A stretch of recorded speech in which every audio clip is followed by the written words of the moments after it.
Hi friends, welcome to பேண்ட்ரஸ் cooking. Day 5 மண்டேயோட routine பார்த்தீங்கன்னா, மார்னிங் நாங்கள் எல்லாமே பிரேக்ஃபாஸ்ட் முடிச்சுட்டு குழந்தைங்களுக்கும் பாலெல்லாம் ஆற்றி கொடுத்துட்டு லன்ச்சை ஸ்டார்ட் பண்ணிட்டோம். ஒயிட் ரைஸ், அதுக்கப்புறம் உருளைக்கிழங்கு பொரியல். வீட்டிலே சமைச்சாச்சு எல்லாமே ஷிஃப்ட் பண்ணதால். ஒயிட் ரைஸ், அப்புறம் உருளைக்கிழங்கு பொரியல், அதுக்கப்புறம் ஆந்திரா பப்பு. இது ரொம்ப டேஸ்ட்டாக இருக்குங்க, செம்ம டேஸ்ட்டாக இருக்கும் இந்த பருப்பு.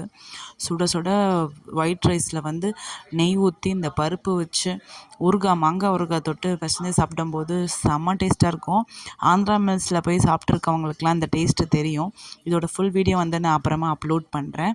அதோட லன்ச் பார்த்திங்கன்னா ஒயிட் ரைஸு, பருப்பு, அப்புறம் மாங்காய் ஊறுகாய், உருளைக்கிழங்கு பொரியல். இதை சாப்பிட்டு முடிச்சாச்சு. அதுக்கப்புறம் எங்களுக்கு சென்னைக்கு 4 o'clock ட்ரெயினுங்க. அதுக்கப்புறம் சாப்பிட்டு முடிச்சதுக்கப்புறம் ட்ரெயினும் வந்துருச்சு எங்களுக்கு. ட்ரெயின் வந்ததுக்கப்புறம் 4:45க்கு எடுத்துகிட்டு அப்புறம் ஒரு ஈவினிங் போல் ஒரு 7:30, 8 போல் பார்த்திங்கன்னா அன்றைக்கி பௌர்ணமின்னு நினைக்கிறேன்.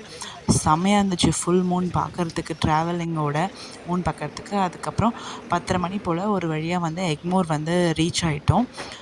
எக்ஸ்பிரஸ் தான், சீக்கிரமாக வந்துருச்சு. அதுக்கப்புறம் ஃபைனலாக இறங்கி கார் புக்கிங்க்கு போயாச்சு. சென்னை ரீச் ஆகிட்டோம். தேங்க்ஸ் ஃபார் வாட்சிங். Subscribe my YouTube channel. Thank you.